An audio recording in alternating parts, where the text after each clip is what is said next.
जी lecture number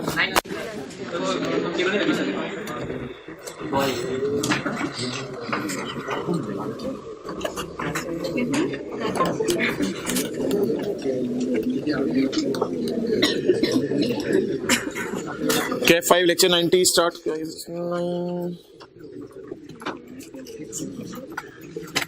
page 77 पे आ जाए। Page 77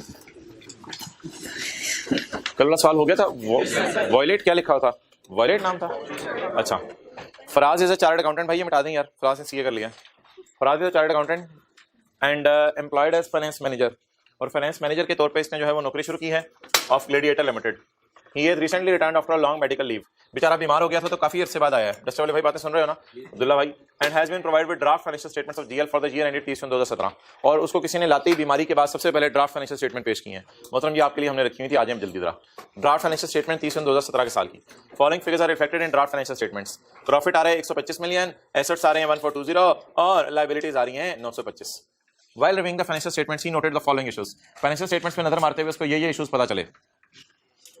As at 30/17, as at dismantling cost relating to plant has increased from initial estimate of 30 million to 40 million. मजदूरों ने पहले कितने पैसे मांगे हुए थे? 30। सब कितने लेंगे? 40। तो प्रोविजन इंक्रीज कर गई। Provision further fair value of plant and that date was set at 112 million. और प्लांट की फेयर वैल्यू उस दिन कितनी हो गई? 112 मिलियन। ये नेट क्या मतलब होता है? अभी इसमें डिसमेंटलिंग नहीं पड़ी हुई। अच्छा, further fair value on that date.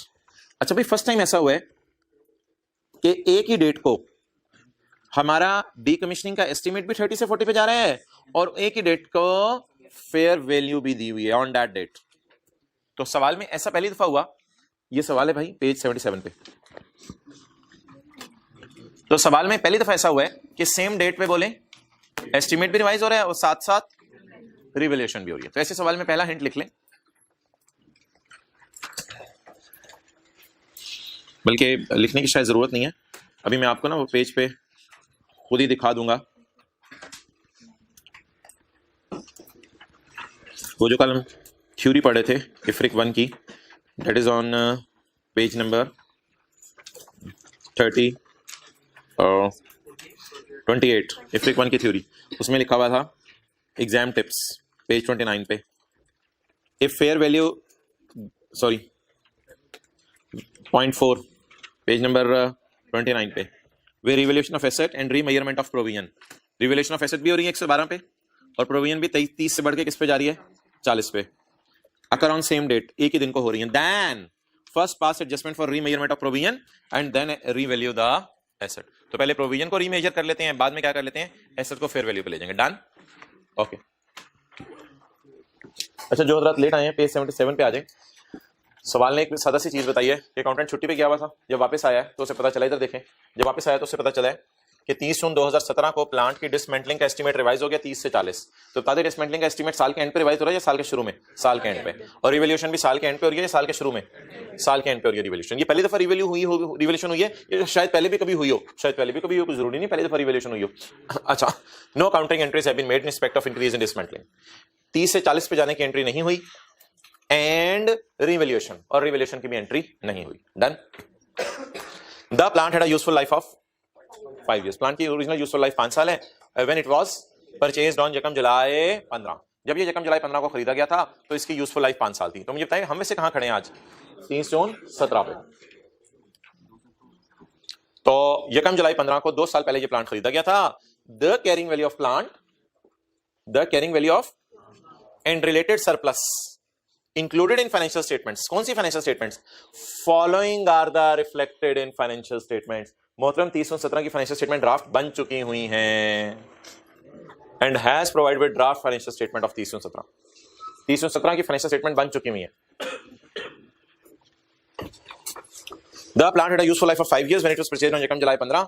The carrying value of plant and related revaluation surplus included in financial statement is 135.4 after deduction for the year, ठीक है कोई मसला नहीं, ये बुक वैल्यू डिडक्शन के बाद है 30/17 की, and 3.5 million after transferring the incremental depreciation. वो जो surplus debit retain earning credit वाली एंट्री है वो हो चुकी है, कोई सरप्लस था तो वो रिटेन अर्निंग में ट्रांसफर हो चुका है। अच्छा मुझे ये बताएं ये कैसे पॉसिबल हो सकता है कि सरप्लस रिटेन अर्निंग में ट्रांसफर हो चुका हो और सवाल में लिखा हुआ है कि रिवैल्यूएशन की एंट्री अभी की ही नहीं। ये कोई पुराना सरप्लस होगा क्योंकि हमने यकम जुलाई 15 का एसेट खरीदा हुआ है और हम 30/17 पे खड़े हैं, हो सकता है पिछले साल के आखिरी दिन भी एसेट रीवैल्यू हुआ हो।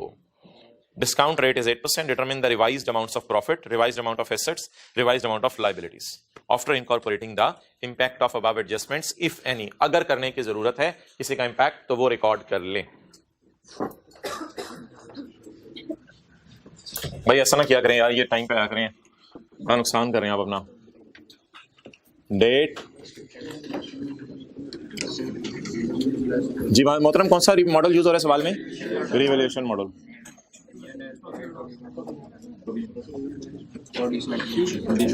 Provision for decommissioning.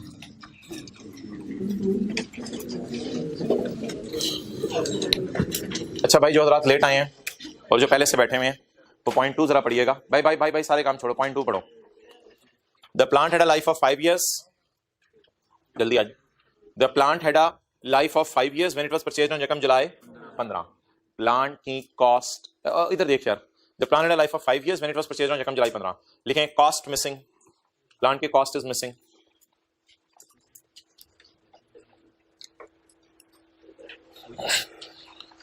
तो मेरा दिल चाह रहा था कि मैं कैलकुलेशन शुरू करता यकम जुलाई 15 से और कॉस्ट लेके कैलकुलेशन शुरू करता, लेकिन सवाल वाले ने डेटा मिसिंग कर दिया, सवाल वाले ने डेटा मिसिंग कर दिया।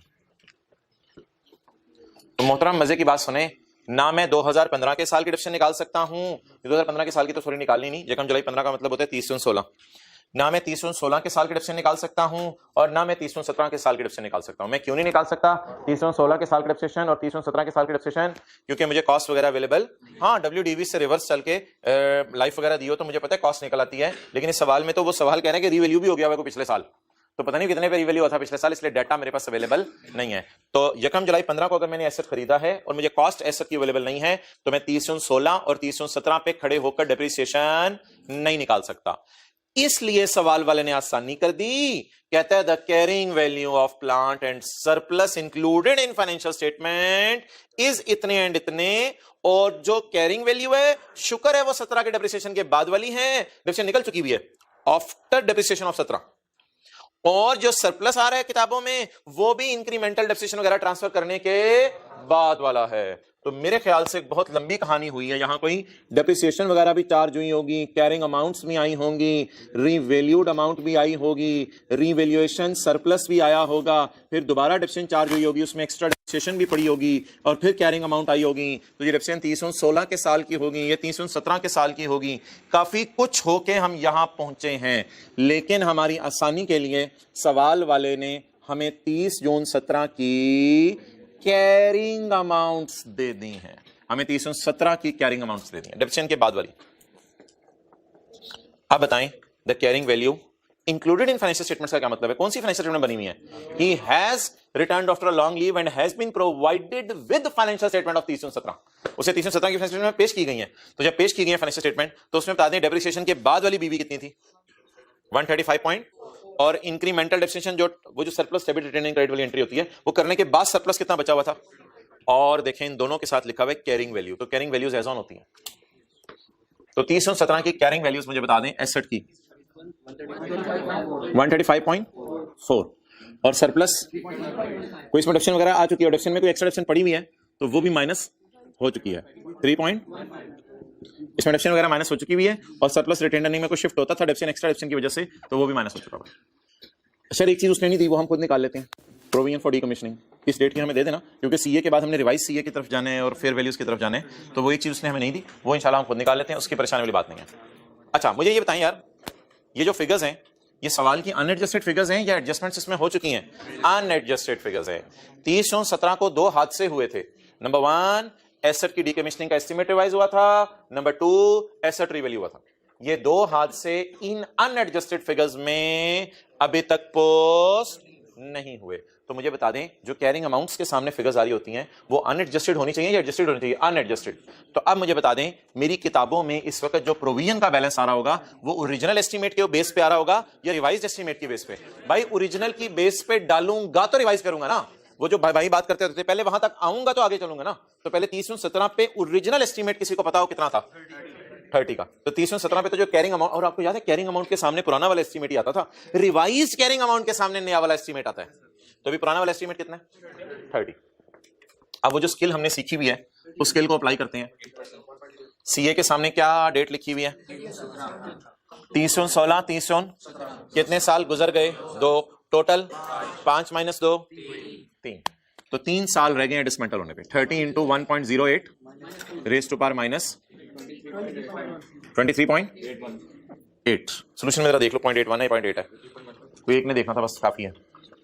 अच्छा जी 23.81। अच्छा जी आप बता दें जी ये कैरिंग अमाउंट्स हमें मेहनत करके निकालनी पड़ी या सवाल वाले ने दे दी थी?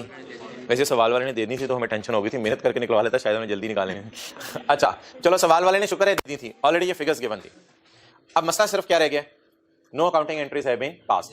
अच्छा जो हजरात लेट आए हैं, मैंने ये कहा था कि अगर एक ही डेट को एस्टीमेट रिवाइज भी हो रहा हो और एक ही डेट को एसेट रीवैल्यू भी हो रहा हो तो फिर पहले आप एस्टीमेट रिवाइज कीजिएगा। ये नहीं कि पहले डाटा एस्टीमेट रिवाइज कर दिया हुआ है, ये बात गलत है।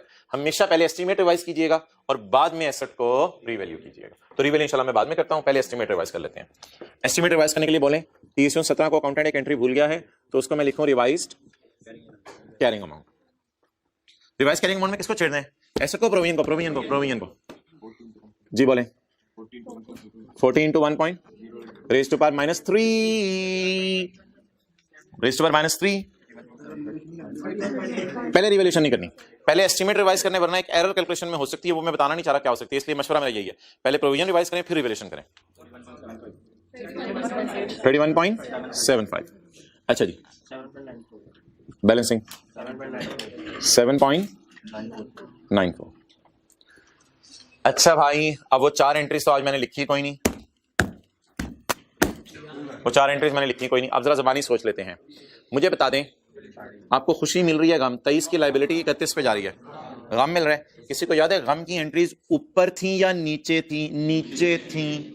प्रोविजन बढ़ रही है, प्रोविजन बढ़ रही है नॉर्मल हालात हैं या पहले से कोई सरप्लस पड़ा हुआ है? पहले से सरप्लस। तो क्या करना था? पहले सरप्लस को खत्म करना है फिर P&L में डालना है। तो बता दें लाइबिलिटी का बढ़ना क्या होता है? गम।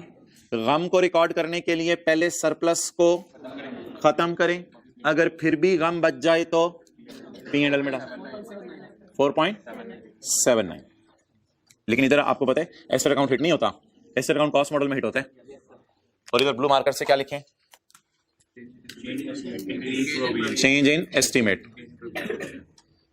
Increase in provision. एंट्री करवाएं यार, एंट्री अकाउंटेंट नहीं की ना यार, एंट्री करवा दें। प्रोविजन क्रेडिट कितने से?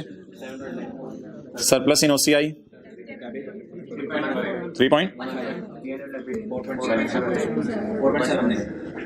4.7।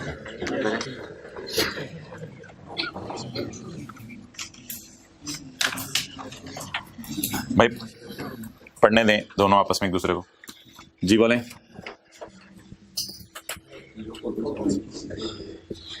क्लियर?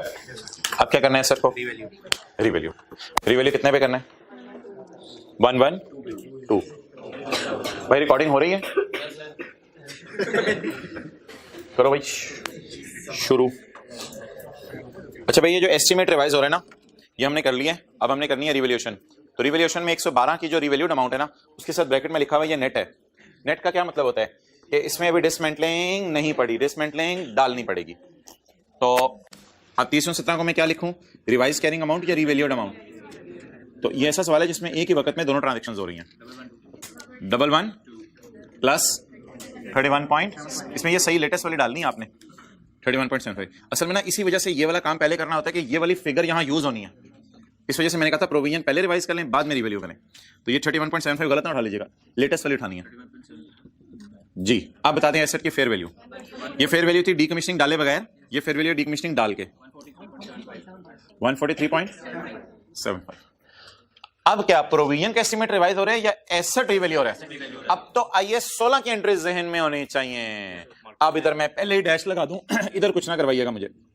अब तो सिर्फ आईएएस 16 की एंट्री जहन में होनी चाहिए। आईएएस 16 की एंट्रीज करने से पहले बताएं, एसेट पे सरप्लस आ रहा है, लॉस आ रहा है? तो 30/6/2017 आगे इस फॉर्मेट से तो आप यूजफुल हैं, वो यूज टू हैं। 8.35 सरप्लस आ रहा है, पहले से क्या पड़ा हुआ है? लॉस को खत्म कर दें, बाकी सरप्लस। ये तो सांसी एडजस्टमेंट 4.75, पहले लॉस को खत्म कर दें और अब सरप्लस रिकॉर्ड 3.56।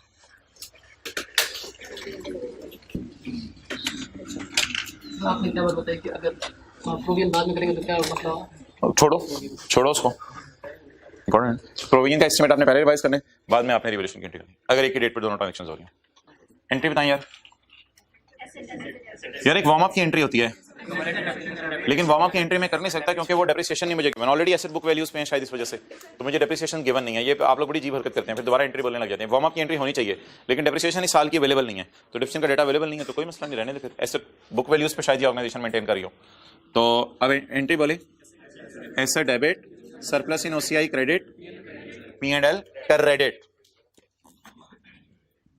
अब मैं किसकी एंट्री करने लगा हूं? रिवैल्यूएशन की। बोलें जी।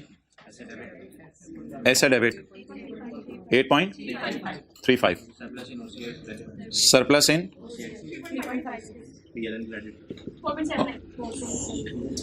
4.7। दो एंट्रीज कर लें। ये प्रोविजन की हो गई और ये रिवैल्यूएशन जी। रिवाइज कैरिंग अमाउंट जो है इसमें अगर हम प्रोविजन माइनस करके कंपेयर करें तो रिवर्स सरप्लस तो फिर भी आ जाएगा। प्रोविजन माइनस पर जो है किस फिगर को किस फिगर से कर रहे हैं? 35.4 हाँ, इसमें से अगर हम प्रोविजन जो है प्रेजेंट वैल्यू है वो 31% और ये जो ये ऑलरेडी नेट है तो उससे वो इतने लंबे चक्रों में क्यों पढ़ना? तो उसके बाद बैलेंसिंग ये इतने लंबे चक्रों में क्यों पढ़ना? सीधा काम करो। ओके, अच्छा भाई सवाल की रिक्वायरमेंट पढ़ें। Determine revise amounts of profits, revised amounts of assets and revised amounts of liabilities after incorporating the impact of above adjustments। तो revised amounts of profits, assets और liabilities। अब ये तीन फिगर्स हैं अनएडजस्टेड, इनको मैं उठाने लगा हूं। अब सवाल की रिक्वायरमेंट मेन वाली सॉल्व होने लगी है। इसको आप समझ लें, ये था वर्किंग 1, इसको समझ लें ये था वर्किंग 2। जनरल एंट्रीज नहीं मांगी हुई थी। अब जो सवाल की रिक्वायरमेंट है ना वो ये है, आंसर नंबर 4। अनएडजस्टेड फिगर्स मुझे बता दें, प्रॉफिट की, एसेट्स की और लायबिलिटीज की।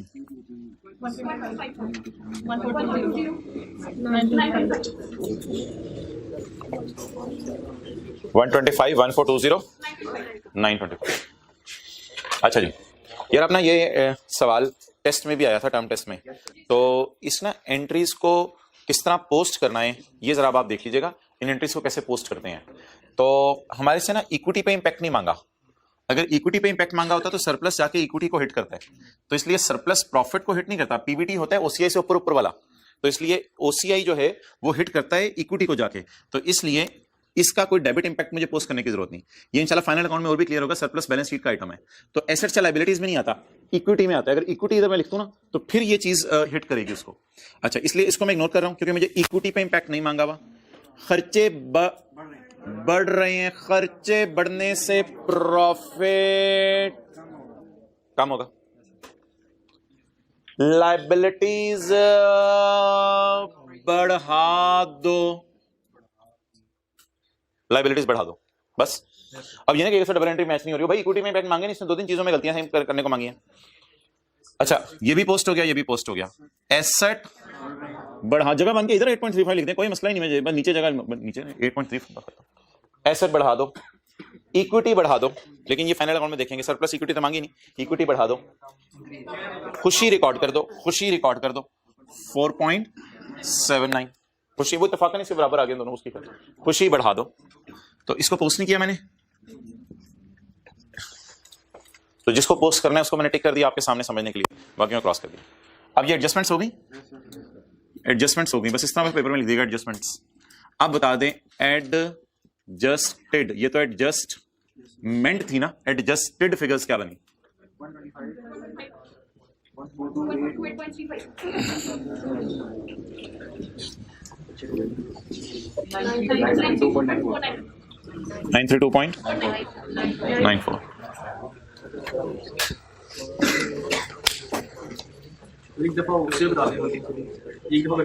वर्किंग से रहने दो, मैं तो एंट्री से ही कहूंगा, लेकिन अगर वर्किंग से आपने करना है तो भी कोई मसला नहीं, वर्किंग से कर लें आप, वर्किंग से कर लें। वर्किंग से करना ऐसे नहीं होगा, वर्किंग से एंट्री ही चलेगी। सरप्लस कम करना है, ये तो इक्विटी का आइटम है, छोड़ो। खर्चा बुक करना है, प्रॉफिट कम हो जाएंगे। लाइबिलिटी बढ़ानी है, वेट एक मिनट, आगे बोलो बोलो। एसेट डेबिट, सरप्लस इक्विटी का आइटम है, इक्विटी क्रेडिट, इक्विटी मांगी नहीं, P&L क्रेडिट, प्रॉफिट बढ़ जाएगा। तो मैंने वैसे ज्यादा आसान काम किया, जनरल एंट्री जरा करके फिर पोस्ट कर दिया, तो अनएडजस्टेड फिगर्स ऐसे एडजस्टमेंट्स करके पोस्ट हो जाती हैं। ऐसे टाइम लगेगा, कर सकते हैं, उधर ही रखो, एंट्री से चलो, ज्यादा आसान होगा। अच्छा अभी कल बात हो गई थी बैलेंस शीट में क्या क्या चीजें जानी है। बैलेंस शीट में एसेट कितना जाना है 143.75, बैलेंस शीट में इक्विटी कितनी जानी है 3.56 सरप्लस, और बैलेंस शीट में प्रोविजन का बैलेंस कितना जाना है 31.75। तो बैलेंस शीट में तो मैंने कहा था एक ही लाइन से उठा के चीजें चली जाती हैं।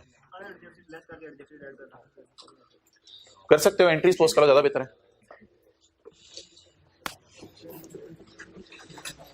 ले आओ भाई इधर। बस एक चीज आखिरी बता दें, ये मुझे पता कैसे चला कि 30/17 की फिगर्स अनएडजस्टेड हैं जो सवाल के अंदर गिवन है। उसने the carrying values included in financial statement are ये एंड ये, और no entries have been passed in respect of above to.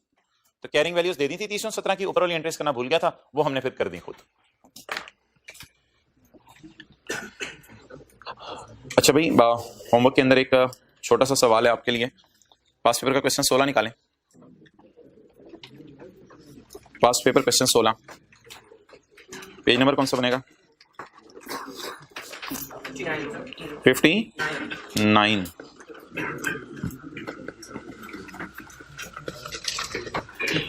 भाई लाइट ऑन कर दो जरा, उन्होंने उधर तस्वीर खींचनी है।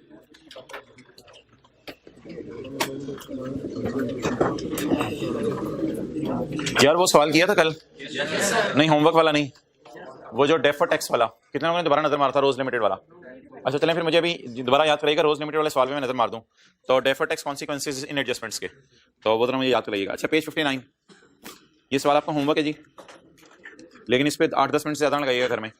सवाल मैं पढ़ दूं। Karim limited bought a special purpose engineering plant on यकम जनवरी 15 for ₹1755 including sales tax at 17% refundable. फरमाएं जी, रिफंडेबल सेल्स टैक्स ये मैं मिटा दूं, जनरल एंट्रीज मांगी हुई है 15 और 16 की, मिटा दूं जरा, मेरे लिए जगह खुली हो जाएगी। अच्छा ये मिटा दूं, KL uses cost model, cost model use हो रहा है, और PP plant is being depreciated using straight line method. ठीक है जी, ये चीजें मैंने मिटा दी हैं, सवाल अब सवाल पीछे ये है बस, तो कॉस्ट मॉडल यूज हो रहा है। अच्छा जी, रिफंडेबल टैक्सेस को एसेट की कॉस्ट में पड़ा रहने दें या ना पड़ा रहने दें, ना पड़ा रहने दें। अच्छा भाई अब जरा बताएं इसमें टैक्स पड़ा कितने, जरा कैलकुलेटर पे बताएं, कैलकुलेटर पकड़ें जरा, पकड़ लें कैलकुलेटर, मुझे बताएं इसमें टैक्स कितना पड़ा हुआ है, सेल्स टैक्स। अच्छा कुछ बच्चे ना अगर गलती से ये कर रहे हैं ना 1755 इंटू 17%, तो ये it is a blunder, it is a blunder.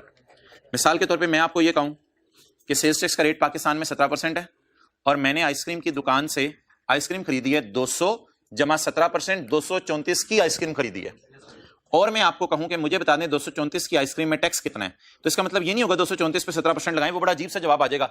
200 रुपए वाली आइसक्रीम मैंने 17% डाल के दुकान से 234 की खरीदी है, अब मैं आपसे पूछूं कि इसमें टैक्स कितना है, तो इसका तरीका ये होगा 234 को डिवाइड करेंगे 117 से और मल्टीप्लाई करेंगे 17 से। अब जरा देखें क्या जवाब आ रहा है, 234 divided by 117 multiplied by 17, exact 34 आ रहा है, डिवाइड बाय मल्टीप्लाइड 17 बोल रहा हूं, एग्जैक्ट 34 आ रहा है। सेकंड ऑप्शन क्या है कैलकुलेशन की, वो गलत तरीका है, वो है 234 इंटू 17%, वो जरा देखें क्या आ रहा है 234 इंटू 17, 39 आ रहा है, कुछ अजीब सी चीज आ रही है कुछ। तो बताइए अगर किसी फिगर में सेल्स टैक्स डलाओ तो सेल्स टैक्स की फिगर कैसे निकाल सकते हैं, डिवाइडेड बाय 117 मल्टीप्लाइड बाय 17। अब बता दें जी 1755 में सेल्स टैक्स डला हुआ है, तो इसमें सेल्स टैक्स कितना है 255। अब आप बता दें 1755 में 255 क्या है, लिख रहे हैं साथ साथ, 255 क्या है रिफंडेबल, रिफंडेबल को एसेट की कॉस्ट का पार्ट नहीं बनाते। अच्छा जी, और ये एस डॉट टैक्स लिखा हुआ है मैंने, 5 ना समझिएगा, सेल्स टैक्स रिफंडेबल। और बाकी क्या प्राइस आ गई 1500, तो 1500 एसेट कॉस्ट होगी। Clear?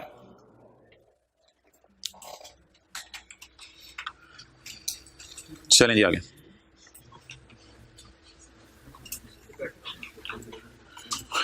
Care is required to decommission the plant after a period of 2 years. Decommissioning is estimated at 300। ओ तेरी खैर, 1500 में 300 डालूं या 1755 में 300 डालूं?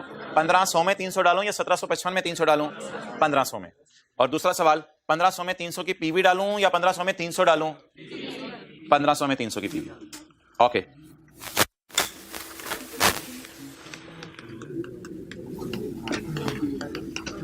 रिवैल्यूएशन मॉडल यूज हो रहा है? नहीं, कॉस्ट मॉडल यूज हो रहा है, तो खाली ये कॉलम बनेंगे। तो डेट ऑफ परचेज बोलें 1 जनवरी 15, थोड़ा वॉल्यूम लो रखने। कॉस्ट कितनी है जी? 1500, वॉल्यूम लो रखने। 1500 में मैंने 300 की पीवी डालनी है और 2 साल पर डिसमेंटल हो जाने, मजाक ही किया सवाल है, 2 साल पर डिसमेंटल हो जाने। 1 raised to power -2, that is 243। और छोड़े, पता नहीं सोल्यूशन में क्या हुआ है, मैं 243 पे चल रहा हूँ। 243 बोले 1743 डन। तो उसको हमने साइड पे क्यों रखा हुआ है 255 को? ये तो वापस मिल जाना है, ये तो वापस मिल जाना है। क्लियर? अच्छा, अब मैंने सिर्फ आपसे पहली एंट्री आपको करानी है और फिर मैं ये सवाल खत्म कर रहा हूं क्योंकि आपका होमवर्क में है। सिर्फ पहली एंट्री आपको करवाने लगा हूं। 1 जनवरी 15 को प्लान डेबिट 1743, कैश क्रेडिट 1500 और प्रोविजन क्रेडिट 243। लेकिन एक और एंट्री होगी मेरे भाई 1 जनवरी 15 को सेल्स टैक्स रिसीवेबल डेबिट, इसके भी मार्क्स होंगे। ये रिफंडेबल का मतलब क्या होता है? Receivable, sales tax receivable debit और कैश क्रेडिट, क्योंकि प्लांट तो 1755 का खरीदा ना आपने, तो sales tax receivable debit cash credit कितने से? 255 से। नोट। और देखें प्लांट खरीदने के लिए फिलहाल पैसे कितनी आपकी जेब से गए हैं? 1755। तो मुझे बताएं 1500 प्लांट की मद में गए, 243 मजदूरों को दे देंगे और ये 255 सेल्स टैक्स दे दिया जो वापस मिल जाना है। तो ये 1755 यहां से मैच कर रहा है जितने मैंने पैसे दिए हैं। तो 1755 का मैंने प्लांट खरीदा है, लेकिन ये कैश मैंने तोड़ के 2 एंट्रीज में डाल दिया अलग अलग। तो ये 2 एंट्रीज नोट कर लें। आगे एंट्रीज उसी तरह इंटरेस्ट और डिविडेंड बहने हैं, उनको साथ साथ चलाइएगा। आगे डेप्रिसिएशन और इंटरेस्ट की एंट्री पहले साल भी हो जाएगी मेरे ख्याल से, और डिविडेंड और इंटरेस्ट की एंट्री दूसरे साल भी हो जाएगी। 4 एंट्रीज रहेगी बस, 2 सालों का सवाल है ना। पहले साल डिविडेंड और इंटरेस्ट की एंट्री होगी, फिर दूसरे साल डिविडेंड और इंटरेस्ट की एंट्री होगी। लेकिन एक एंट्री आज सवाल में और होगी जो पिछले सवालों में नहीं होती थी। वो एंट्री होगी क्योंकि 2 साल हो गए, प्लांट डिसमेंटल हो गया, वो एंट्री होगी प्रोविजन डेबिट कैश क्रेडिट 300 रुपए मजदूरों को पेमेंट की। ये इस सवाल की ब्यूटी है। एक और इस सवाल में ब्यूटी है, एक एंट्री आखिरी साल जरा चेक कीजिएगा और होगी सोल्यूशन में जब आप घर में सॉल्व कर रहे हो। चलें जी, कितनी एंट्रीज रहेगी? 4। डेप्रिसिएशन इंटरेस्ट पहला साल और डिविडेंड इंटरेस्ट दूसरा साल, और दूसरे साल के एंड पे जब प्लांट डिसमेंटल हो जाएगा तो प्रोविजन डेबिट अकाउंट खत्म कर देंगे किताबों से और मजदूरों को पैसे दे देंगे।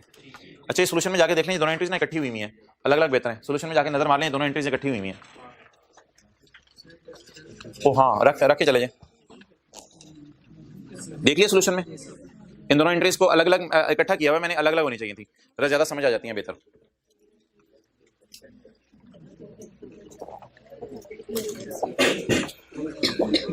चलें, एनी क्वेश्चन? क्या? अच्छा, आज के नोट्स आप लोगों के पास तो नहीं है ऑब्वियसली, मेरे पास हैं।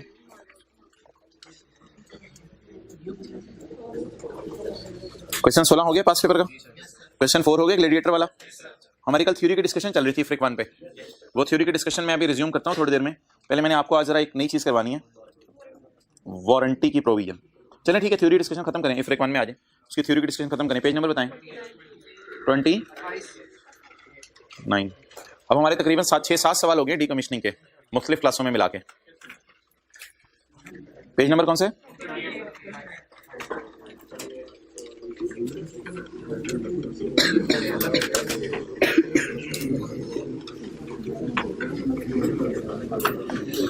अच्छा जी, पहले आए जरा पेज 29 पे, पेज 29 पे जो डीकमीशनिंग के अंदर इंटरेस्ट आता है वो P&L में जाता है या एसेट की कॉस्ट में कैपिटलाइज होता है? वो P&L में जाता है। डीकमीशनिंग में जो इंटरेस्ट आता है वो P&L में जाता है या एसेट की कॉस्ट में कैपिटलाइज होता है? P&L में जाता है सर P&L में जाता है। अच्छा, exam tips. If in question present value is given, कल वाला सवाल प्रेजेंट वैल्यू गिवन थी, पीवी गिवन थी, कौन सा सवाल था? क्वेश्चन नंबर 3 था, 4 था, 3 था मेरे ख्याल से। पेज नंबर कौन सा था जिसमें पीवी गिवन थी कल वाले सवाल में? क्वेश्चन 4 था। किस पेज पे था? 372 पे। पेज 372 पे क्वेश्चन 4 लिख लें यहाँ। पेज 372 पे क्वेश्चन 4 नजर मार लिया किसी ने? अच्छा, if in question present value is given then convert it in future value. 320 पे हमने कन्वर्ट कर लिया था उसे कल की क्लास में। ये एग्जाम टिप्स होगी। दूसरी एग्जाम टिप ये वाली जो अभी ग्लेडिएटर के सवाल में किया है, जहां रिवैल्यूएशन भी हो रही हो प्रोविजन भी हो रही हो, तो पहले आप प्रोविजन को रिवाइज करें, बाद में रिवैल्यूएशन करें।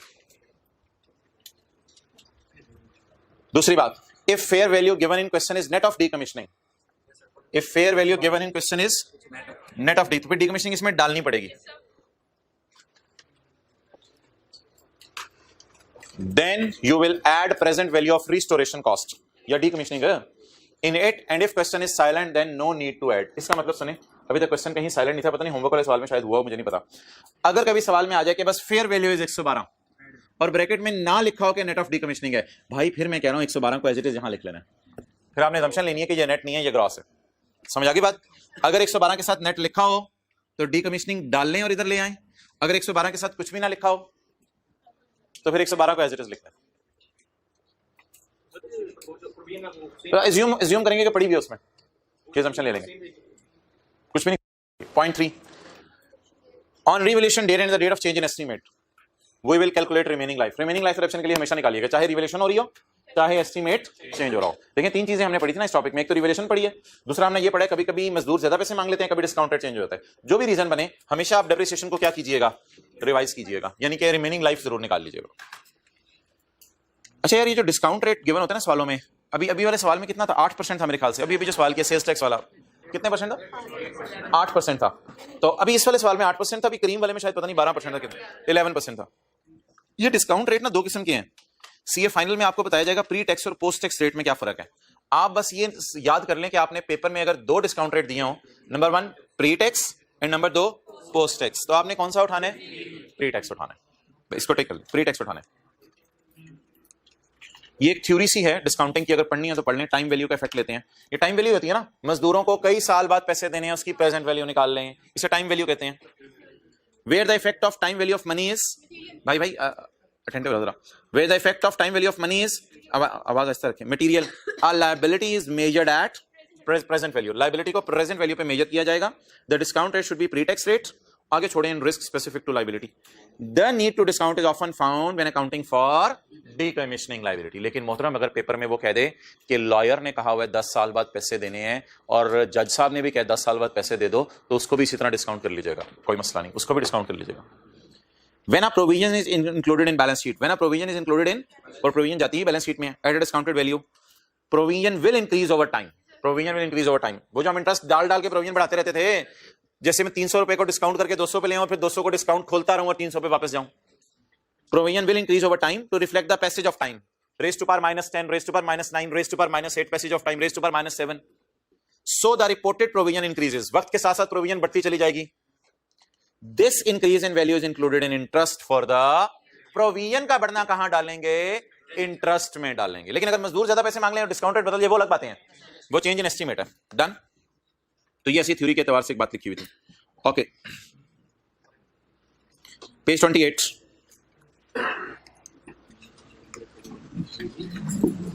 ओके मोहतरम इधर देखें, चेंज इन एस्टीमेट की वजह से सरप्लस में कितनी डिक्रीज आई, यहां भी देख लें, एंट्री से ज्यादा अच्छा समझ आया था। और रीवैल्यूएशन की वजह से सरप्लस में कितनी इंक्रीज आई, डिक्रीज नहीं। ये दोनों इंक्रीज डिक्रीज यूजर को डिस्क्लोजर में इंग्लिश लिख के अलग अलग बतानी है कि कितनी अनरियलाइज खुशी इसकी वजह से है या गम, और कितनी अनरियलाइज खुशी या गम इसकी वजह से है। ये डिस्क्लोजर में लिख के यूजर को अलग अलग बतानी है। एक एमसीक्यू के एतबार से बात याद रख लें। The change in surplus arising from change in provision, change in surplus arising from change in provision, वो ये वाला is separately identified and disclosed. Separately क्यों कह रहे हैं? क्योंकि एक और सरप्लस भी आता है, वो जिसने यहां नहीं लिखा, वो किस पे आता है? एसेट महंगा होने पे, एसेट महंगा होने पे। लिखें इसके अलावा एक और सरप्लस भी आता है, वो एसेट महंगा होने पे आता है। वो तो आईएस 16 में शायद लिखा हुआ है कि वो सरप्लस यूजर को बताएं, तो इसके अलावा एक और सरप्लस भी आता है, वो एसेट महंगा होने पे आता है। तो दोनों सरप्लस को अलग अलग यूजर को बताएं, कुछ थ्योरी में लिख के, और आगे सवाल में लिख लें कोई ऐसा सवाल जिसमें ये दोनों इकट्ठे आए हों, ग्लेडिएटर वाला सवाल, यही जो क्वेश्चन 4 अभी हमने किया आज।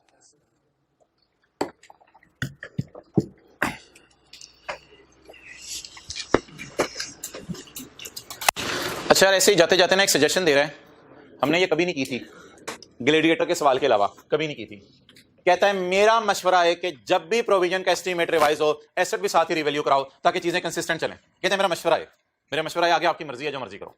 Point 2, a change in provision, a change in provision is an indication that asset may have to be. मैं कहता है एक इंडिकेशन है कि एसेट को भी रिवैल्यू करा लो, जरा बेहतर हो जाएंगे हालात, लेकिन जरूरी नहीं है, ये जरूरी नहीं है। तीसरी बात काट दें, ये कुछ छोड़ने पर इसकी जरूरत नहीं है। तीसरी बात काट दें, किस तरह काट दी है मैंने, नजर ही नहीं आ रही अब। क्लियर? आखिरी बात यार, थ्योरी की पढ़ लें। निहायत ही अजीब सा सिनेरियो है, लेकिन स्टैंडर्ड बनाने वाले ने तो डिस्कस कर ही लिया। कल एक बात मैंने की थी, कॉस्ट मॉडल में अगर एसेट, इसी सफे पे हूं मैं टॉप पे, कॉस्ट मॉडल में अगर लाइबिलिटी बढ़ रही है तो एसेट बढ़ाना है, लेकिन एसेट बढ़ जाए बहुत ज्यादा, इसलिए बेहतर है कि इंपेयरमेंट टेस्ट से गुजार लें। ये बात याद है? तो कॉस्ट मॉडल के लिए एक छोटी सी बात याद रखें, अगर कभी एसेट बढ़ रहा है और लाइबिलिटी बढ़ रही है तो बेहतर है एसेट को किस मॉडल से गुजार लें? इंपेयरमेंट टेस्ट से गुजार लें, मॉडल नहीं मादरत, इंपेयरमेंट टेस्ट से गुजार लें। अच्छा, अगर मोहतरम एसेट की कैरिंग अमाउंट है 50, वैसे ये बड़ा रेयर सर्कमस्टांस में होगा, प्रैक्टिकली बहुत मुश्किल पॉसिबल है। एसेट की कैरिंग अमाउंट है 50 और उस मौके पे प्रोविजन डिक्रीज कर गई 52 से। बड़ी अजीब सी बात बनी। एसेट की कैरिंग अमाउंट कितनी है? 50 और प्रोविजन कितने से डिक्रीज कर गई? 52 से। अब जो एंट्री बनेगी वो बनेगी प्रोविजन डेबिट 52, लेकिन एसेट क्रेडिट आप कर नहीं सकते 52 से, क्योंकि एसेट में लायबिलिटी तो कम कर दी, लेकिन एसेट में तो जाने नहीं है कि उसे इतना कम करें। अब मजबूरन एसेट को कम करके बाकी आप खुशी रिकॉर्ड करें P&L में, बाकी खुशी रिकॉर्ड करें P&L में। तो कॉस्ट मॉडल में खुदा ना खास्ता मजदूर इतने कम पैसे मांग लें कि वो ना होने के बराबर हो और लायबिलिटी में ड्रास्टिक डिक्रीज आ जाए, लेकिन एसेट पे उतना डेबिट पड़ा ही ना हो। एसेट की वर्थ कितनी है? 50 और मजदूरों ने प्रेजेंट वैल्यू की मद में कितने पैसे कम मांग लिए? 52। तो प्रोविजन डेबिट करें 52 से, एसेट क्रेडिट करें 52 से, एसेट ने पागल हो जाना है, एसेट का कैरिड ऑन नेगेटिव हो जाएगा। वो क्या चीज होगी पता नहीं क्या होगी। तो मैक्सिमम एसेट को कितना कम किया जा सकता है? तो बता दें एंट्री से पहले बैलेंस कितना था एसेट अकाउंट में? 50, और लायबिलिटी कितने से कम करनी है? 52 से। मजबूरन, खुशी तो मुझे हो रही है, खुशी तो है, प्रोविजन कम हो रही है, मजबूरन बकाया खुशी को कहां डाल दें? वैसे हम P&L में कभी खुशी डालते नहीं थे कॉस्ट मॉडल में, कॉस्ट मॉडल में हमेशा एसेट को क्रेडिट करते थे, लेकिन मजबूरी में करना पड़ सकता है। नोट, अजीब सा नोट पढ़ें। इन अबव केस, अगर ऊपर वाला केस हो, if asset falls below zero, if asset falls below then excess is recorded as income in P&L। Note कर लो, एसेट अब जीरो पे शो होगा। अजीब सा सिनेरियो है, पॉसिबल नहीं है वैसे, इन रेयर सर्कमस्टांस ऐसा हो सकता है।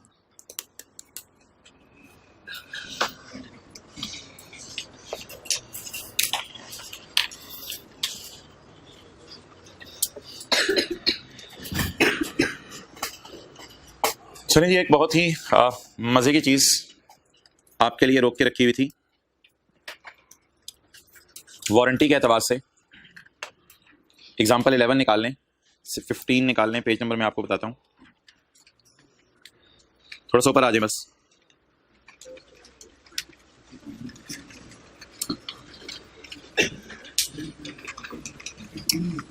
कमाल है जी। Example 17, page number 13।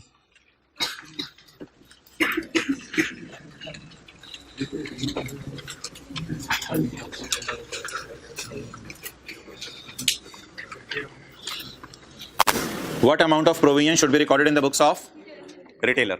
Retailer की बुक्स में कितनी प्रोविजन रिकॉर्ड हो? Assuming estimate of provision is 10 million under the following independent scenarios. Scenario number 1. अच्छा मुझे ये बताएं, किसी को डायग्राम याद है? इधर हमने मैन्युफैक्चरर बनाया था, इधर हमने कस्टमर बनाया था, रिटेलर बनाया था, सॉरी, इधर इधर हमने क्या बनाया था जी, रिटेलर, और इधर क्या बनाया था, ये डायग्राम आप मैं जहन में रखता हूं, सिनेरियो 1 सॉल्व करवाता हूं, सिनेरियो 2, सिनेरियो 3 और सिनेरियो 4, ये 4 सिनेरियोज हम सॉल्व करने लगे हैं। अच्छा, इतनी आसान बातें आपने सिर्फ एरो की डायरेक्शन मुझे बतानी है। कहते हैं 4 सिनेरियोज में बताओ रिटेलर कितनी लायबिलिटी बुक करे, मुझे मैन्युफैक्चरर की ना बताइएगा, किसकी लायबिलिटी, ये सवाल मैं आपको कराऊंगा, फिर पास पेपर का भी आपको खुद दूंगा। Retailer provide warranty to customer, जरा डायग्राम का एरो देखिएगा, रिटेलर प्रोवाइड वारंटी टू, आप बताएं क्या रिटेलर 10 मिलियन के लिए लायबल फील करेगा कस्टमर की तरफ, जी हाँ, एरो समझ आ गया। तो मुझे बताएं रिटेलर ने वारंटी कार्ड किसको दिया है, कस्टमर को, यानी दुकानदार ने कहा है कस्टमर को नोकिया का फोन तुझे मैं सही करके दूंगा, तू टेंशन ना ले कि नोकिया का है या किसका है, बस मेरे पास आ जाए। Retailer provide warranty to customer, बताएं जी रिटेलर की किताबों में कितनी प्रोविजन बुक होगी, प्रोविजन फॉर वारंटी 10, सबर सबर सबर, manufacturer provide warranty to customer, manufacturer provide warranty to, मैं रेड मार्कर पकड़ने लगा हूं, सिनेरियो 2 कराने लगा हूं, manufacturer provide warranty to, retailer do not provide warranty, इधर मैं एरो नहीं लगा रहा, retailer do not provide warranty, retailer कहते हैं मेरी कोई जिम्मेदारी नहीं, भाईजान मेरी कोई जिम्मेदारी नहीं, अगर तुझे मोबाइल चाहिए तो मैं तुझे, इसको अक्सर मार्केट में नाम दिया जाता है इंटरनेशनल वारंटी का, कि इंटरनेशनली वारंटी सही होगी तुम्हारी, मैं तुम्हें कोई जिम्मेदारी नहीं दे रहा, ये बाहर ही तुम्हारा मोबाइल जाया करेगा नोकिया वालों के पास। आप बताएं रिटेलर ने मुंह से क्या बोला है, हिम्मत करें, हिम्मत हिम्मत, प्रोविजन रिटेलर की बुक्स में, ये ऊपर येलो वाला पढ़े हैं, किसकी बुक्स में एंट्रीज करनी है, डन, चले यहां तक नोट कर लें, फिर मैं तीसरा और चौथा सिनेरियो कराता हूं, डायग्राम में समझने के लिए बना रहा हूं, बना लेंगे तो ज्यादा बेहतर होगा। सिनेरियो 1 में रिटेलर जिम्मेदारी ले रहा है और 2 में मैन्युफैक्चरर जिम्मेदारी ले रहा है।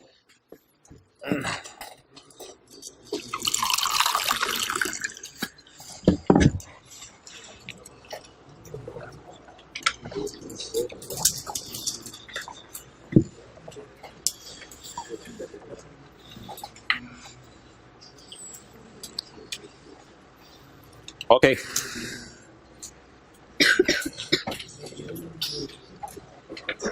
चलें जी आगे।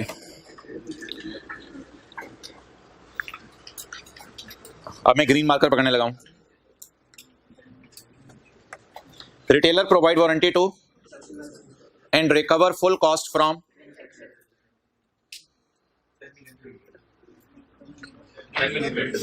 रीइंबर्समेंट वाला सिनेरियो है, रीइंबर्समेंट वाला सिनेरियो है। Retailer provide warranty to, retailer किसकी तरफ लायबल फील करेगा, कस्टमर की तरफ, and recover full cost from, ये सिनेरियो 3 चल रहा है, and recover full cost from manufacturer. अब बोलें जी फुल लिखा हुआ है, फुल, तो लायबिलिटी कितने पे बुक करूं, इधर 10, किसी को एंट्री याद हो, एक्सपेंस डेबिट प्रोविजन क्रेडिट 10 से, इधर रिसीवेबल बुक करूं, एंड फुल कॉस्ट रिकवर करता है, रिसीवेबल डेबिट इनकम क्रेडिट की बजाय एक्सपेंस क्रेडिट, तो रीइंबर्समेंट वाला सिनेरियो बन गया। आप बता दें जी लायबिलिटी कितनी बुक करूं, 10 की, ये कस्टमर की तरफ है, और रिसीवेबल किससे बुक करूं, receivable is a separate asset, however P&L में नेट करके शो कर सकते हैं, लेकिन बैलेंस शीट के एतबार से ये सेपरेट एसेट है 10 का। आज ब्लू पकड़ते हैं, मात्र ब्लू, बिल्लू। अच्छा जी, मैन्युफैक्चरर प्रोवाइड्स वारंटी टू, ओ तेरी खैर बारो बार काम हो रहा है, मैन्युफैक्चरर प्रोवाइड वारंटी टू, इसका रिटेलर से कोई ताल्लुक नहीं, इस लाइन का रिटेलर से कोई ताल्लुक नहीं, ऐसा ही है ना, पहले मैंने आधी बात पढ़ी ना, मैन्युफैक्चरर प्रोवाइड वारंटी टू, तो रिटेलर को टेंशन लेने की जरूरत, and recover 60% from retailer, and manufacturer recover ना, मैन्युफैक्चरर रिकवर जारी बात है, कस्टमर ने रिकवर करना, and manufacturer recover 60% from retailer, तो बोले manufacturer provide warranty to, retailer tension ना ले, एंड देन मैन्युफैक्चरर लिखें, then manufacturer will recover 60% from, बोले रिटेलर। तो यार मैन्युफैक्चरर 10 मिलियन का लायबल फील करेगा मेरे भाई, ये सिनेरियो नंबर 4 है, मैन्युफैक्चरर 10 मिलियन का लायबल फील करेगा, और अब मेरे पास जगह नहीं बची, तो यहां पे मैं बना देता हूं रिटेलर मैन्युफैक्चरर की तरफ, एरो ऐसे क्लोज होगा, रिटेलर मैन्युफैक्चरर की तरफ कितने का लायबल फील करेगा, 6 का, डन, 6 का लायबल फील करेगा। और ये सिनेरियो कौन सा चल रहा है, 4 चल रहा है। तो चलें जी, आखिरी लाइन भी नोट कर लें। आप बता दें जी यार, अब ये ना बताइएगा मुझे, बोंगी ना मारिएगा कि मैन्युफैक्चरर की बुक्स में प्रोविजन आएगी 10 की। वैसे मैं बात सही कर रहा हूं, मैन्युफैक्चरर की बुक्स में प्रोविजन आएगी 10 की और रिसीवेबल आएगा 6 का। इस तरह ना कहिएगा, क्योंकि मैन्युफैक्चरर की बुक्स नहीं मांगी ना, मेरे से बुक्स किसकी मांगी है। लेकिन बाद में सही कर गया हूं आपसे कि मैन्युफैक्चरर की बुक्स में लायबिलिटी आएगी 10 की और रिटेलर की बुक्स में 6 का रिसीवेबल आएगा। लेकिन इस सिनेरियो में मुझे सिर्फ किसकी बुक्स में डाटा मांगा है? रिटेलर की बुक्स में। तो आप बताएं क्या करूं? बोले बोले बोले बोले बोले बोले 6 का प्रोविजन बुक करे कौन? तो ये चारों एंट्रीज किसकी बुक्स में हुई हैं? रिटेलर के बुक्स में। डन, तस्वीर ले ली, गुड। तो ये रिटेलर की बुक्स में चारों एंट्री।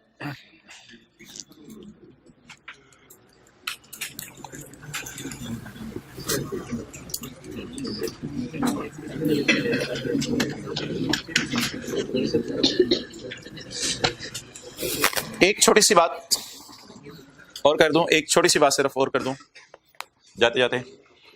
अगर पॉइंट 4 में एक लाइन लिखी होती, पॉइंट 4 में एक लाइन लिखी होती, समझ आ गई भाई?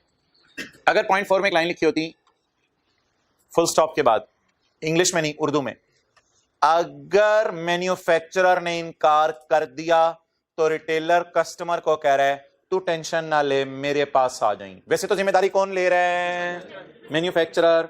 फुल स्टॉप के बाद एक लाइन लिखी हुई है, मैन्युफैक्चरर ने अगर इनकार कर दिया तो रिटेलर कस्टमर को कह रहा है कस्टमर तू ऐसा करी, मेरे पास आ जाए, टेंशन ना ले। तो ऐसी सूरत में क्या रिटेलर को 10 पूरा देना पड़ सकता है? क्या रिटेलर को 10 पूरा देना? लेकिन ऑलरेडी 6 तो बुक किया हुआ है, तो 4 ऊपर का भी देना पड़ सकता है। ये जो 4 ऊपर का देना पड़ सकता है, ये कंफर्म है या डिपेंडेंट है मैन्युफैक्चरर के डिफॉल्ट पे? मैन्युफैक्चरर के डिफॉल्ट पे डिपेंडेंट है, तो इसलिए इसको हम एक कॉन्टिंजेंट लायबिलिटी कह सकते हैं। डिपेंडेंट है मैन्युफैक्चरर के डिफॉल्ट पे, तो फिर वो कॉन्टिंजेंट लायबिलिटी भी डिस्क्लोज करता कितने की? 4 की, 10 की नहीं, क्योंकि 6 की तो प्रोविजन बुक कर ली ना। 6 तो इसने देना ही देना हर हाल में, 6 तो इसने हर हाल में देना है। ऊपर वाले 4 की क्या करता? मैं दोबारा फिक्रा बोल रहा हूं ताकि आप सुन लें, वो मैं अभी पास पेपर के सवाल में कराने लगा हूं, लिखने की जरूरत नहीं है कुछ। फुल स्टॉप के बाद अगर लिखा होता, वैसे बता दें जिम्मेदारी कौन ले रहा है? मैन्युफैक्चरर प्रोवाइड्स वारंटी, जिम्मेदारी कौन ले रहा है? मैन्युफैक्चरर। लेकिन रिटेलर भी जिम्मेदार है अपनी 60% पे करने का मैन्युफैक्चरर को। फुल स्टॉप के बाद एक लाइन लिखी होती, अगर मैन्युफैक्चरर ने डिफॉल्ट किया तो रिटेलर कस्टमर को कह रहा है कि तू मेरे पास आ जाए, तो इस ऑलरेडी 6 तो बुक कर चुका है, तो फिर 4 की कंफर्म लायबिलिटी नहीं है, 4 की कॉन्टिंजेंट लायबिलिटी होगी। करें जी पास पेपर का क्वेश्चन, वो जो ओएल और पता नहीं कौन सा वाला था 3 तक। तो ये मैंने भी दूसरी बात की है ना, ये पास पेपर के सवाल में है, तो पास पेपर के सवाल इंशाल्लाह भी कर लेते हैं। इंतजार करें अगले टॉपिक शुरू होने का, इंशाल्लाह हो जाएगा। अभी आज ही होने अगला टॉपिक शुरू, वो कुछ भी नहीं है। तो बचपन वाली इंट्रो की क्लास वाली एंट्रीज है, page 50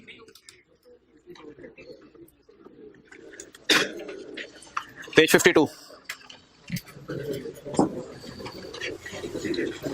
Oval limited deals in medicine. Deals in medicine का क्या मतलब है? मेडिसिन एंड सर्जिकल इंस्ट्रूमेंट्स खरीद के बेचता है या बना के बेचता है? खरीद के बेचता है, डीलर होगा ना, खरीद के बेचता है। तो deals in medical and surgical equipments, तो ये डीलर है। OL is in the process of finalizing the financial statement for year ended 31 December 2018. Following matters are under consideration. OL hub sells BP operators and sugar test operators. ठीक है, मिसाल के तौर पे BP operators और sugar test operators. तो OL sells instruments with 1 साल की वारंटी। पास पेपर क्वेश्चन 3 अभी तो देखें। These units are purchased from Star Limited. हो सकता है बाहर के मुल्क में स्टार लिमिटेड, ऐसी मिसाल देना समझाने के लिए। तो स्टार लिमिटेड एक बाहर का मैन्युफैक्चरर है, उससे इंस्ट्रूमेंट्स मंगवाते हैं और मंगवा के आगे लोगों को बेचते हैं। तो शायद 3 पार्टी जहन में ले आए।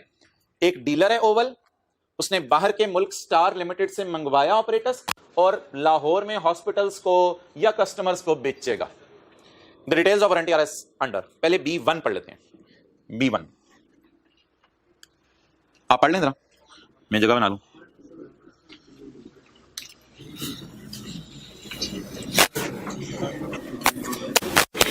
डन, समझ आ गया?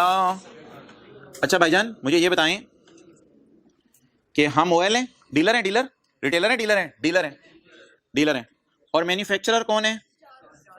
एसएल।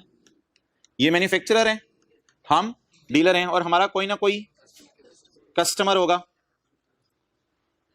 B1 ऑपरेटर्स की बात करते हैं, फर्ज कर लें शुगर टेस्ट वाला operators. OL provide warranty to customer, line समझ आ गई? OL provide warranty to and recovers entire cost from, चलें जी B1 मुझे समझा दें, मैं ब्लू लाइन से समझाऊंगा आपको। OL provide warranty to and recover entire cost from B1 solve करवा दें। On 31 December 18 it is estimated that total cost of 7 million would be incurred in next year for providing warranty services. अगले साल इंशाल्लाह इतना खर्चा होगा, जिसके लिए हम अपने अगले साल का ही खर्चा होता है ना, इसीलिए तो लाइबिलिटी फील करते हैं। तो अगले साल इंशाल्लाह कितना खर्चा होगा? 7 मिलियन का खर्चा होगा। उसके लिए अपने आप को क्या फील करें? लाइबल फील करें। बताएं जी प्रोविजन कितनी बुक करें टुवर्ड्स कस्टमर, कितनी, और रिसीवेबल कितना बुक करें? 7 का। ये कौन सा हो गया जी? Operators number B1। अब किसकी तरफ मूव करें? A1 की तरफ। उसके लिए मैं रेड मार्कर पकड़ लेता हूं। SL provides warranty to customer, वो तेरी खैर बारो बार SL प्रोवाइड वारंटी टू, इससे हमें कोई टेंशन लेने की जरूरत नहीं है, क्योंकि हम किसकी बुक्स हैं? OL की। SL provides warranty to customer and recovers 50% from OL। Done. अच्छा जी पहले जरा फिगर्स लिखवा दें आगे पढ़े बगैर। SL provide warranty to customer, ये तो मैन्युफैक्चरर ने बारों बार कस्टमर को वारंटी दी हुई है, इससे हमारा कोई ताल्लुक नहीं है। अच्छा जी SL ने कितने की वारंटी दी कि कस्टमर को? 4 मिलियन की। अमाउंट्स लिख लेते हैं, 4 million. And recovers virtually certain, and recovers virtually certain, लिखें virtually certain, and virtually certain कि 50% कॉस्ट किससे मिल जानी है? OL से। तो डायरेक्शन एरो की समझ आ गई? Recover from OL। तो ये कितने रुपए हो गए यार? 2 रुपए हो गए। डन। ऊपर तो माय डियर 7 और 7 रुपए थे ना, ऊपर तो टेंशन ना लें, ये 2 रुपए हो गए। यहां तक रुक के एक चीज बता दें आगे बढ़े बगैर कि B2 के बारे में हम क्या करें। हाँ हम सिर्फ प्रोविजन बुक करेंगे माय डियर 2 की। एक्सेलेंट। क्योंकि मैन्युफैक्चरर का 4 की हम,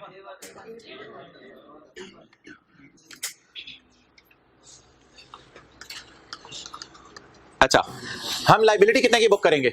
2 की। ये लाइबिलिटी कितने की बुक करेगा? और हमारे से रिसीवेबल, लेकिन हम कितने की लाइबिलिटी बुक करेंगे? 2 की। डन। 2 की तो लाइबिलिटी बुक होगी। However in case of, वो जो मैंने बात आपको बताई है, however in case of SL default, SL कौन है? मैन्युफैक्चरर। अगर मैन्युफैक्चरर भाग गया, अगर मैन्युफैक्चरर भाग गया फिर कौन मारा जाएगा? फिर तो हम मारे जाएंगे। The warranty would have to be provided by OL। Agreement में लिखा हुआ है कि OL ने वारंटी प्रोवाइड करनी है। फिर आप बता दें भागा है, अभी भाग गया, मैंने बोला था इसलिए मैं भागा था, अभी भागा नहीं है वो। तो अगर भागे तो बाकी का 2 भी हमें देना पड़ सकता है। तो कंटिंजेंट लायबिलिटी रिकॉर्ड करें या डिस्क्लोज होती है? Giving brief nature of event and estimate of financial effect, ये डिस्क्लोज होती है भाईजान, ये रिकॉर्ड नहीं होती। तो ये था मोहतरम सवाल जिसका हमें था इंतजार।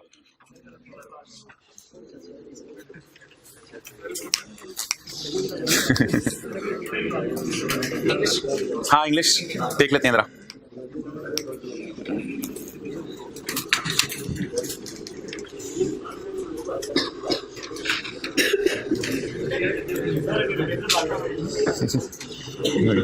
पागल ना ना, कोर्ट में चले जाएंगे हम, उसने तो जिम्मेदारी दी हुई है ना। अच्छा जी ये लाइबिलिटी और रिसीवेबल पे इंग्लिश तो आप प्रोविजन और रीइंबर्समेंट वाली लिख के आ सकते हैं सारी। तो इसमें प्रोविजन वाली अंग्रेजी, इसमें रीइंबर्समेंट वाली अंग्रेजी। क्या? A provision will be recorded for an amount of rupees 7 million as there is a past event that is sale of equipment and the outflow is probable, therefore a provision should be recorded at rupees 7 million. In respect of this reimbursement or receivable, it is virtually certain to be received, therefore it will be recorded as a receivable. However, it will appear as a separate asset in statement of financial position. However, in SOCI the reimbursement may be made net of provision and maximum reimbursement can be recorded up to the amount of provision. आपको लिखना different नहीं है यार, और भाई white shirt लिखना कोई different नहीं है, वही सारी बातें समझ आ गई बात। In respect of rupees 2, there is a past event that is sale of mobile by giving warranty. So we will record a provision of rupees 2 million as outflow is probable. However, in rare circumstance क्या हो सकता है? If manufacturer defaults, then अंग्रेजी वही उठाए ना सवाल में क्या? However, in case manufacturer, ये वाली अंग्रेजी उठाए, in case manufacturer default, then warranty service would have to be provided by. Therefore, for remaining 2 million, we will disclose a contingent liability giving brief nature of event and estimate of. तो वो जो how to write down in paper वाले 2-3 सफ़े हैं वो उसी तरह बरकरार हैं, सारी बातें उसी तरह लिख के आनी है। अब इसका सोल्यूशन लिखने आपने घर में पढ़ना है, इसका सोल्यूशन एक दफ़ा अच्छी तरह पढ़ लीजिएगा। पता नहीं मैंने जरा तफसीली सोल्यूशन ना डिस्कस कर लिया हो, नजर मार लें आई के अपने काफी तफसीली सोल्यूशन दिया, या कौन सा क्वेश्चन है 3 है। As on 31 December 18 SL should record a provision for warranty to be provided as there is a present obligation as a result of past event. The amount of 2 million, वो जो पहले वाले की 2 million है ना, the amount of 2 million in respect of A1 as OL is liable to SL for 50% of cost of service and rupees 7 million दूसरे वाला in respect of B1 as OL is responsible to the customer. However, since OL is responsible for warranty of A1 if SL default, सवाल से English उठाइए, so OL should disclose a giving brief description of fact and estimate of further reimbursement in respect of B1, reimbursement in respect of are virtually certain, so OL should record a in SOCI provision may be presented net of, वही सारी English है। Warranty में example 7 भी होगी, ये भी हो गया। चले जाए IFRS 9 हमने शुरू करने, होमवर्क में आज का बताऊंगा आपको खुद। ये प्रोविजन का एक नोट है, वो सफ़े जरा पकड़ाना, सफ़े बांटने हैं, प्रोविजन का नोट है। नहीं होमवर्क आज मैं बताऊंगा, 2-3 छोटे छोटे सवाल हैं।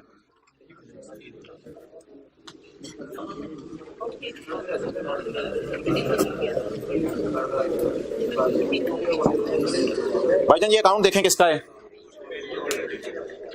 अगर आप थोड़ी सी जरा हिम्मत कर लें, सिर्फ सर्कल में देखिएगा, अकाउंट किसका है बोलें, प्रोविजन फॉर वारंटी का। ये अकाउंट इसी तरह बनता था IAS 12 के सवालों में, ये अकाउंट इसी तरह बनता था IAS 12 के सवालों में। इस सफा इधर देखो जी, और किसी को पेज ना मिला हो हाथ खड़ा कर दें, अगली रो में दे दें जी,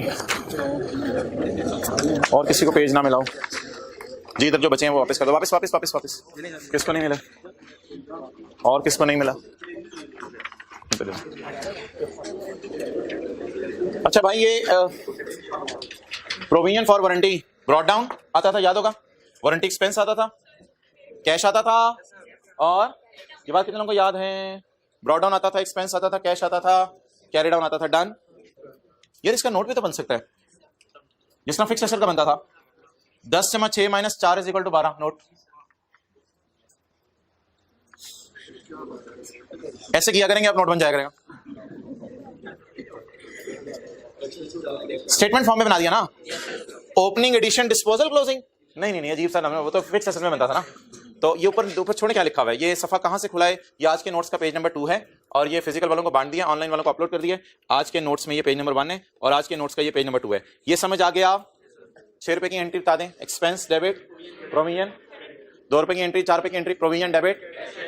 तो ये जी नोट होता है IAS 37 का, अगर कभी बनाना पड़ जाए तो। कल इंशाल्लाह एक सवाल इस तरह का मैं आपको होमवर्क में दूंगा, आज अभी नहीं दे रहा।